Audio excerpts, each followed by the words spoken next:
Look at this dime. For most people, it is a coin. 10 cents, almost worthless. For John D. Rockefeller, it was a psychological weapon. He carried them every day of his life. He gave them to strangers, to children, to the men he had just financially destroyed. The press called it generosity. His competitors called it something darker. They were closer to the truth. This man was not generous. He was precise. Every dime he gave was a test. Every hand that accepted it failed. Nikola Tesla was his contemporary, one of the most formidable minds of the era. Tesla invented the AC system that powers the modern world. He died alone in room 3327 of the New Yorker Hotel. No money, no property, in debt. Rockefeller was not smarter than Tesla, not even close. Rockefeller died controlling more wealth than most governments. He was not more creative, not more talented, not more principled. He possessed a code, a cold, precise, invisible operating system that Tesla never had. In this video, we break it down. 5 programs, none require genius, all require temperature. All his life, even after becoming the richest man in the world, Rockefeller carried small coins in his pocket.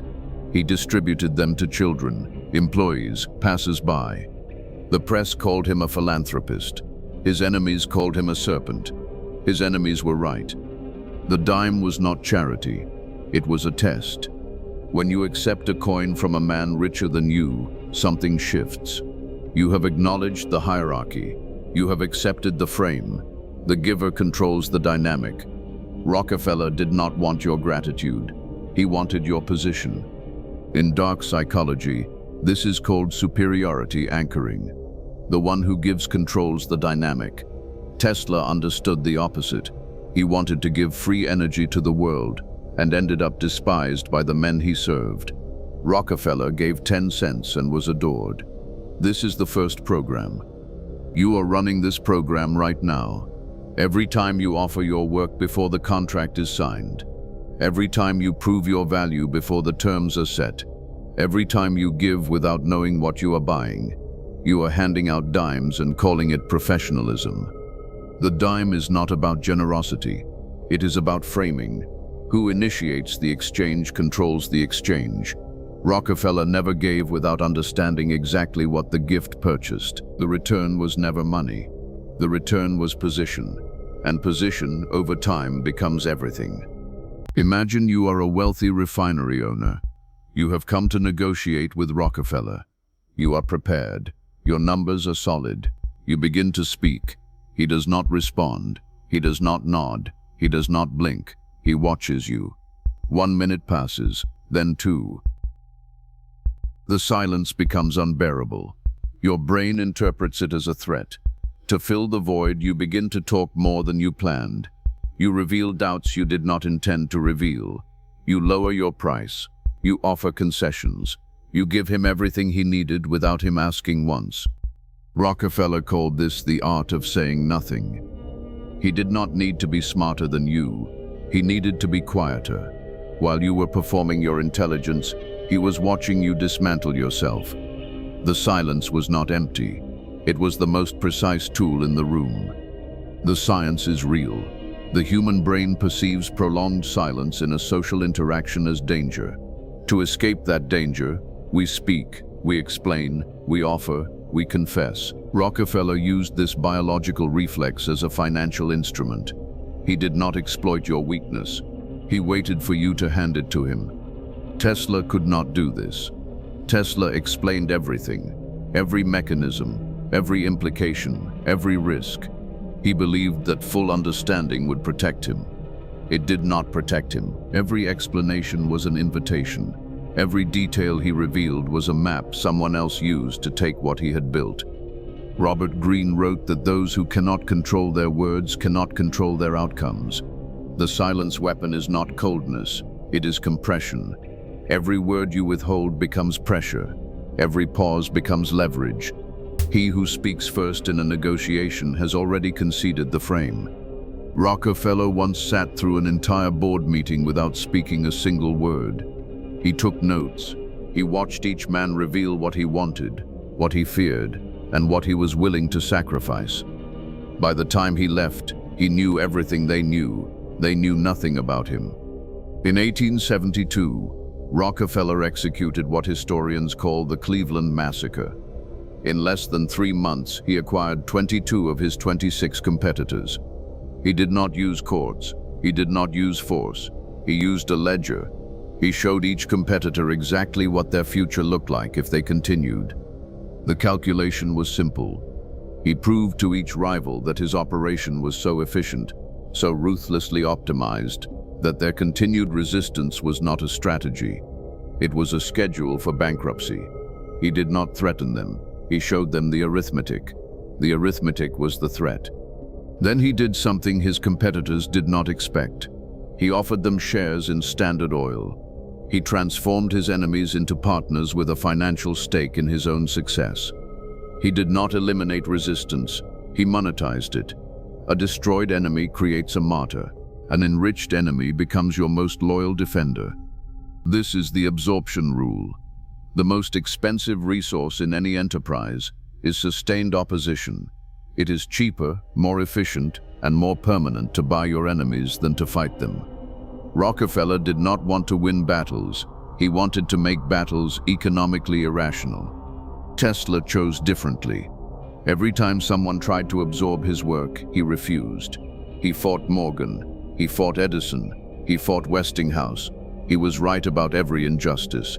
He was also broke for most of his adult life. Moral accuracy and financial survival are not the same calculation. Machiavelli wrote that the prince who cannot neutralize his enemies will be neutralized by them. The absorption rule is not corruption. It is architecture.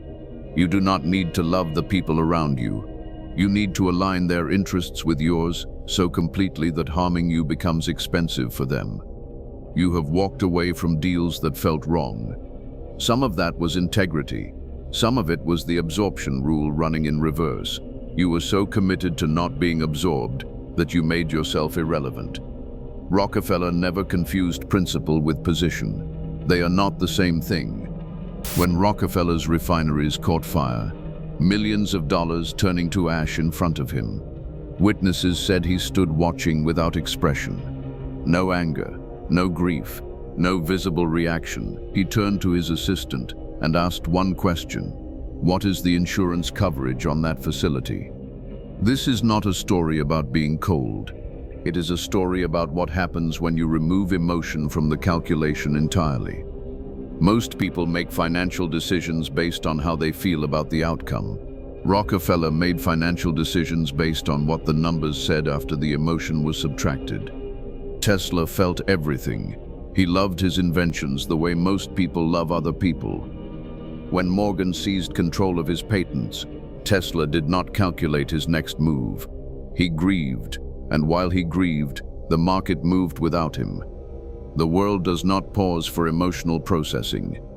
You are holding financial positions right now because of how you feel about them. The project you will not shut down because you built it. The partnership you will not end because you remember how it began. The price you will not raise because you fear the reaction. Every one of those is a leak. Schopenhauer said the will is blind. It moves toward what it has been conditioned to desire regardless of whether that desire serves survival. You were conditioned to value loyalty, fairness, recognition. Those values are expensive in a market that does not share them and does not reimburse them. The emotional void is not the absence of feeling. It is the discipline of not allowing feeling to vote on financial decisions. Rockefeller had preferences. He had relationships. He even had affections. But none of those were permitted in the room where numbers were being decided. The room had its own language. Tesla spoke the language of beauty and truth. Morgan spoke the language of ownership and position. They were not in disagreement. They were not even in competition. They were playing entirely different games. Tesla never understood which game Morgan was playing. Morgan understood both, that asymmetry decided everything. In his final decades, Rockefeller gave away nearly $500 million. Universities, medical research, public libraries. The world that had despised him for the Cleveland massacre began to call him a benefactor. He did not change. He changed the narrative. There is a difference. The dime he handed to strangers was not an accident.